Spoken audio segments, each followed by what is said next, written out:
Hi, you're listening to The Humans We Are with Carola, episode number 25.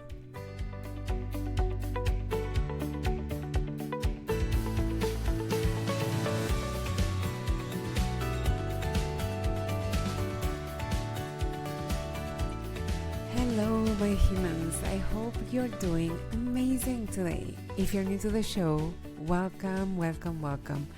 I want to tell you that you are in the right place if what you're looking for is to start relating with yourself and with your body, with your soul, with all your inner parts in a more loving, meaningful, kind, and productive way.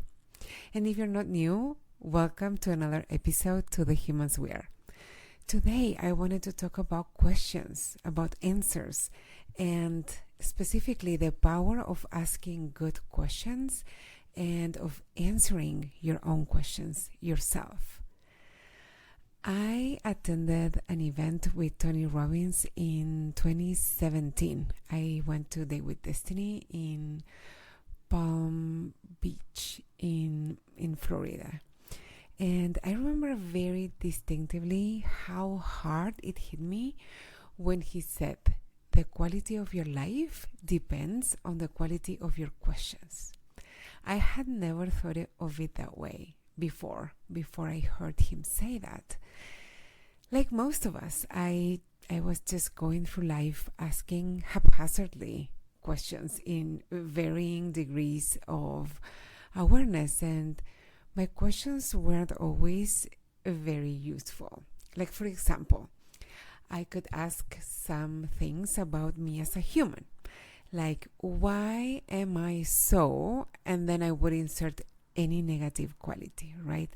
Why am I so dumb? Why am I so lazy? Why am I so inconsistent?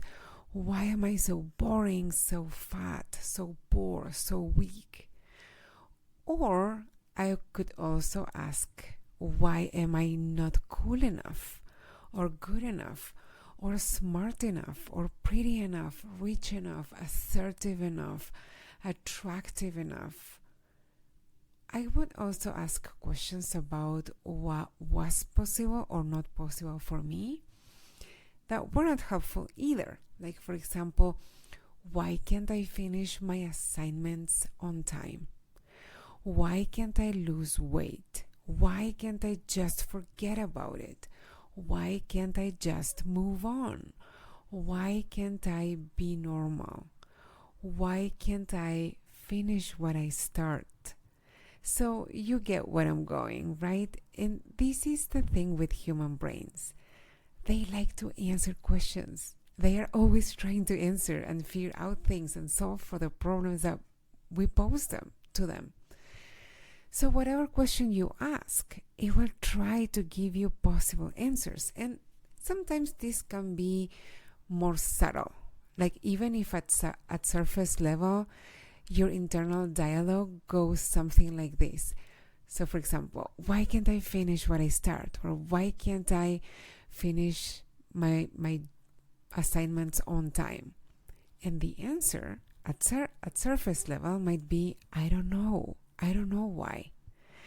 But even when the official answer might be, I don't know, there is an underlying answer in your mind, whether you are saying it out loud or not.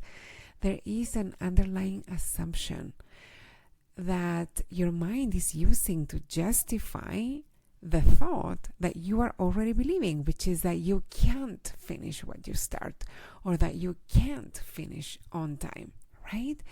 And if you really pay attention, if you really listen, that answer is going to be something pretty negative about you.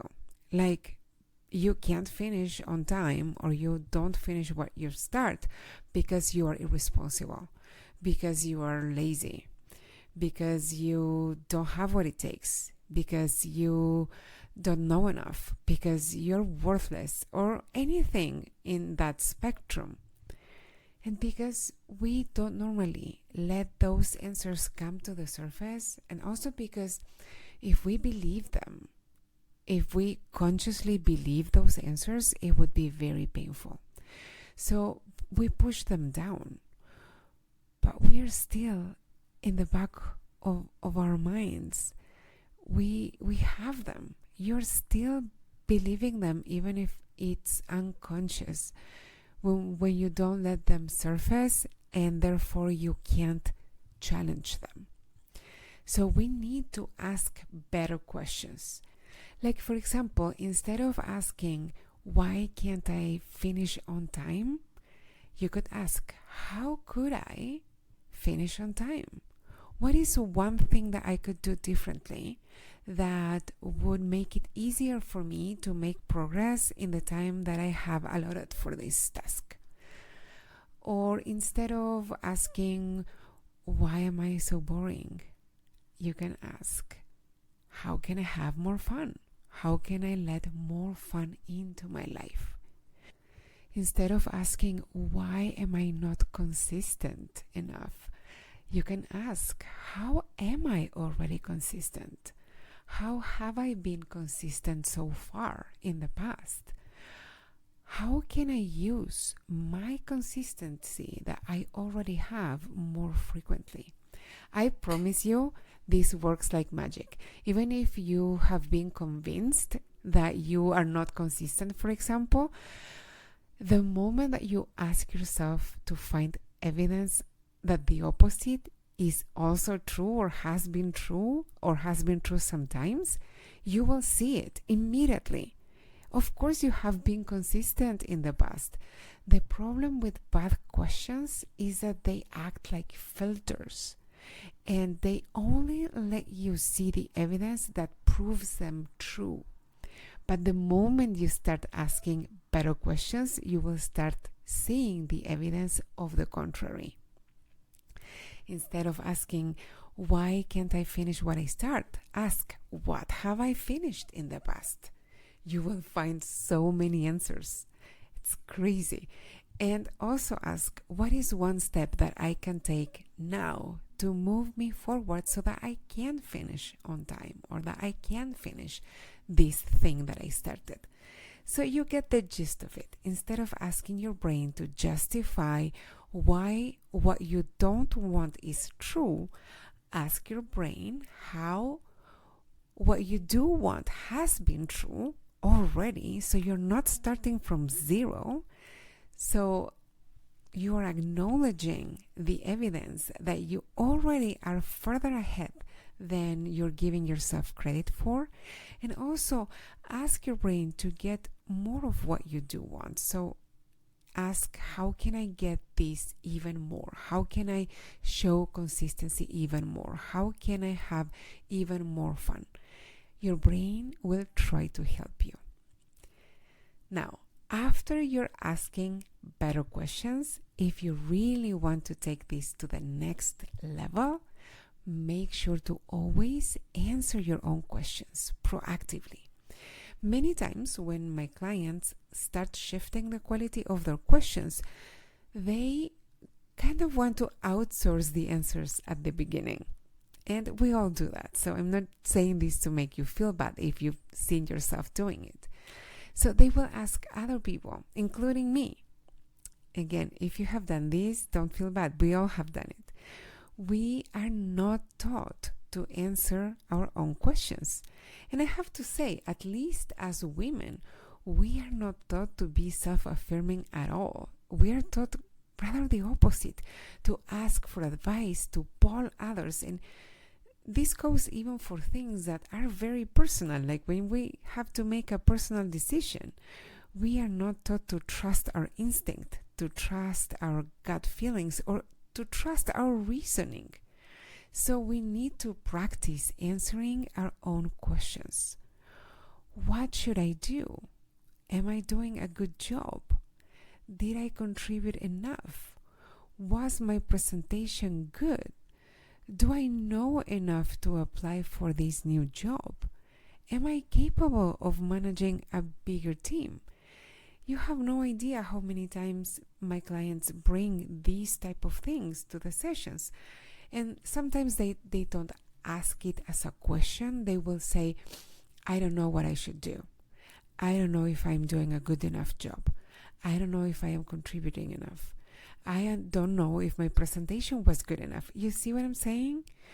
And that is not true 100%, because if I ask them, well, was your presentation good? If it wasn't you delivering it, if it was a coworker, what would your opinion be? And they know if it was good. So number one, it is not even true that they don't know the answer. But number two, when I ask them, so who needs to answer? Like, who are you expecting to give you that answer? It's almost like a veil lifts off, like they hadn't seen it that way, that they, in the back of their minds, they had this open loop that was waiting to be closed, but it was never even clear who was supposed to close it, who was supposed to give the answer.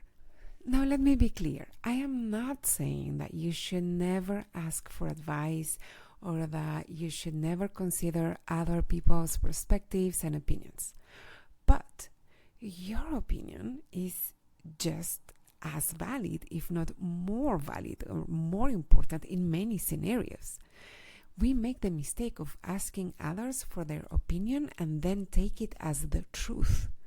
Like, for example, on a performance review, your boss's feedback is their opinion of you. It's not the truth about you. Your opinion of you matters too, and may matter even more than anyone else's.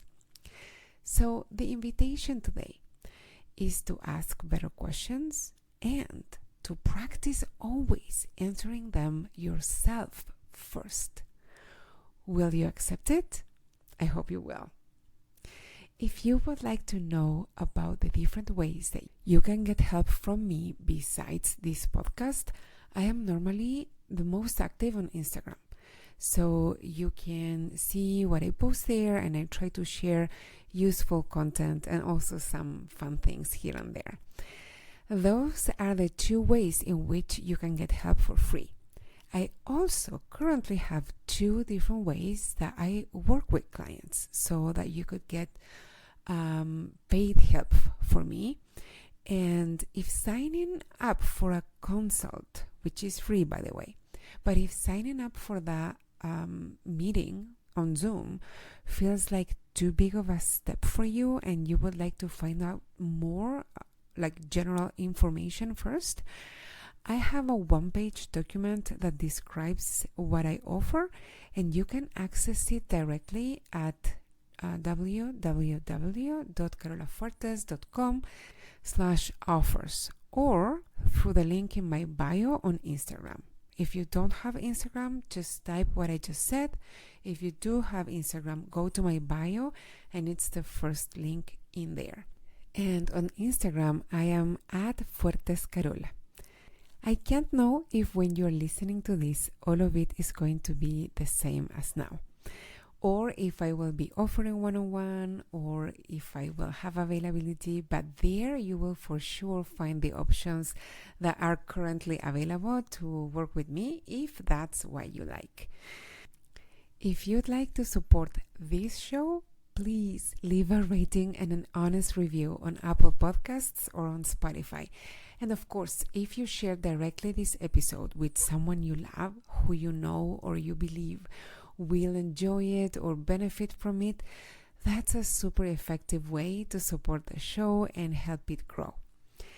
If you have any other comments, any suggestions for topics to cover, or any other feedback of any kind that you would like to get to me, you can email me at carola@carolafuertes.com, or you can also DM me on Instagram. Right now, in June 2023, it's 100% me checking those messages, and I love the interaction. Podcasting is pretty lonely sometimes, so whenever I hear from one of you, it's just so nice. Okay, I'll be back next week, my lovely humans, and in the meantime, I hope you will mind your questions. That's all for now. Till next week. Bye-bye.